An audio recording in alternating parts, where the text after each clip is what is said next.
Hello दोस्तों। मैं ये वीडियो अ, उस स्टूडेंट के लिए बना रहा हूँ जो अपने जीवन में सफल होना चाहता है पर अपने फोकस को खुद पर नहीं रख पाता। आपके आसपास ढेरों ऐसे लोग मिलेंगे जो ये बोलते मिलेंगे कि मैं अपने ज़माने में बहुत ही इंटेलिजेंट था, बहुत तेज़ था, पढ़ने में मैं बहुत ही अव्वल रहता था, लेकिन मेरी किस्मत ख़राब थी, मैं इसलिए सफल नहीं हो पाया। बस थोड़ा-सा ऐसे ही रह गया था, इंग्लिश चैनल तैरकर मैं पार ही करने वाला था कि इसी बीच बर्फ़ का एक टुकड़ा आ गया और उस बर्फ़ के टुकड़ा से टकराकर हम फिर इंडिया चले आए। या फिर हिमालय हम फ़तह करने ही वाले थे कि इसी बीच बारिश हो गई और हम स्लिप करके फिसल कर नीचे आ गए। एक्चुअल में होता क्या है कि वो अपने ईगो को सैटिस्फाई करते हैं, ऐसा कुछ नहीं होता है। अगर वो ये कहते हैं कि मेरी किस्मत ख़राब थी और मैं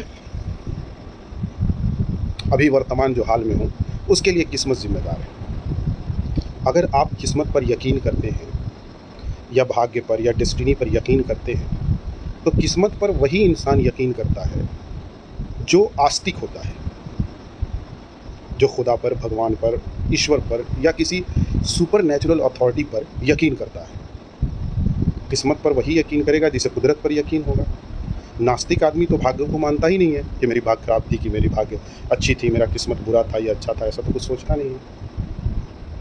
नास्तिक तो ईश्वर मानता ही नहीं है, इसलिए वो भाग्य को भी नहीं मानता है कि मेहनत जो करेंगे वो मिलेगा और नहीं करेंगे तो नहीं मिलेगा। वो सारी चीज़ों की जिम्मेदारी खुद लेता है, चाहे वो सफलता हो या असफलता हो। लेकिन आप आस्तिक होते हुए भी अगर ये कहते हैं कि मेरी किस्मत ख़राब थी इसलिए मैं यहाँ हूँ, यानी कि इसमें आप कहीं ना कहीं ईश्वर, कुदरत या खुदा के प्रति, उस सुपर नेचुरल अथॉरिटी के प्रति आप उंगली उठा रहे हैं जो आपके भाग्य को बनाया है।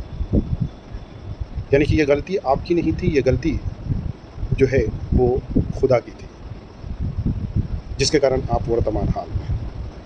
तो ज़रा यकीन कीजिए कि एक अच्छा आदमी किसी के साथ नाइंसाफ़ी नहीं करता है, एक अच्छा राजा किसी के साथ नाइंसाफ़ी नहीं कर सकता है, या एक कोई अच्छे पद पर बैठा हुआ अच्छा जज, अच्छा जो है इंसाफ पसंद जो जज होता है, वो किसी के साथ नाइंसाफ़ी नहीं करता है। तो आपने ये यकीन कैसे कर लिया कि आपका खुदा जो आपका किस्मत बनाने वाला है, वो आपके साथ नाइंसाफ़ी किया होगा? खुदा तो उसे कहते हैं जिससे कोई गलती नहीं होती। ईश्वर उसी को कहा जा सकता है जिससे गलती हो जाए, वो ईश्वर कहाँ है? और आपने तो डायरेक्ट उसको दोषी ठहरा दिया। तो मेरे दोस्तों, ऐसा कभी नहीं होता है कि आप अपने कामयाबी, अपने नाकामयाबी के ज़िम्मेदार आप नहीं हैं।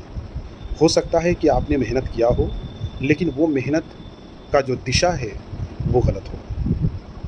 इसीलिए अगर आपने कोई मंज़िल चुनी, कोई लक्ष्य चुना, कोई गोल चुनी, तो उसके लिए किसी एक रास्ते पर रिजिड नहीं रहना है, रिजिड आपको नहीं होना है। आपको रास्तों का विकल्प रखना है। मंज़िल चाहे एक हो, लेकिन रास्तों का विकल्प होना चाहिए कि इस रास्ते से ना पहुँचे, उस रास्ते से पहुँचेंगे। इसीलिए कहीं एक जगह दीवार पर सर मारने से आपको लक्ष्य नहीं मिल जाएगा। आप तरीके बदलिए, लक्ष्य नहीं, तरीके बदलिए। गोल वही रहे, बस तरीके बदलते रहिए, सफलता ज़रूर मिलेगी। आपने सुना होगा कि कोई 4 घंटे पढ़कर भी आईएएस हो गया और कोई 14 घंटे पढ़ रहा है, फिर नौकरी के लिए तरस रहा है। उसका वजह यही होता है कि वो रास्तों में उलझ गया है। उसने सही रास्ते का चुनाव नहीं किया है। मेहनत तो कर रहा है, पर मेहनत का जो डायरेक्शन है, वो गलत है। इसलिए अपने आप का मूल्यांकन करते रहिए, ताकि बाद में आप बैठकर विधवा विलाप ना करते रहें कि मेरी किस्मत ख़राब थी, मेरा भाग्य ख़राब था, मेरी मुक़द्दर ख़राब थी, मेरा तकदीर ख़राब था। ये अपने आप से बोलने का मौका ना दें। अपने आप को बहलाएँ नहीं, हकीकत से रूबरू हों, उसका सामना कीजिए और अपनी ज़िम्मेदारी खुद उठाइए, अपने कामयाबी का, अपने नाकामयाबी का। स्व-मूल्यांकन जब तक नहीं करिएगा, आप जो ख्वाबों की दुनिया में अपने आप को गफ़लत में रखे हुए हैं, उससे आपको मनमाफ़िक सफलता नहीं मिलेगी। यकीन है इन बातों को समझेंगे, और ख़ासकर जो अभी कॉम्पिटिटिव वर्ल्ड के जो फाइटर हैं, जो बच्चे, वो इस बात को ध्यान रखें। मेरी शुभकामनाएँ आपके साथ है। खुले दिल से, दिमाग से ऐसे लोगों की बातों को मत सुनो। उनका विधवा विलाप यही है कि वो जो करना चाहते थे वो कर नहीं पाए, उसकी ज़िम्मेदार वो खुद है। पर्दे के पीछे की कहानी वो नहीं बताते हैं। अब वक्त गुजर गया, अब बाल बच्चेदार हो गए, बड़े बड़े हो गए, बताएं कैसे कि भाई कितने लाल पीले हरे दुपट्टे के चक्कर में पड़े थे उस ज़माने में। ये तुमको वो तो बता नहीं सकते, इसलिए अपने को वो बहलाते हैं। वो कुछ नहीं होते, वो अपनी असफलता के ज़िम्मेदार खुद हैं। खुदा किसी के साथ नाइंसाफ़ी नहीं कर सकता है। अगर मेहनत सही करोगे और उस मेहनत का दिशा सही होगा तो इंशाअल्लाह आपको सफलता हर हाल में मिलकर रहेगी। मुझे यकीन है, इस बात को मैंने फ़ील किया है। तो अकेले में भी रहिए तो महसूस करो कि तुम्हारा जो खालिक है वो तुम्हारे साथ है। अगर तुम सच्चे दिल से, ईमान से अपने लक्ष्य की तरफ गामज़न हो तो सफलता ज़रूर मिलेगी इंशाअल्लाह।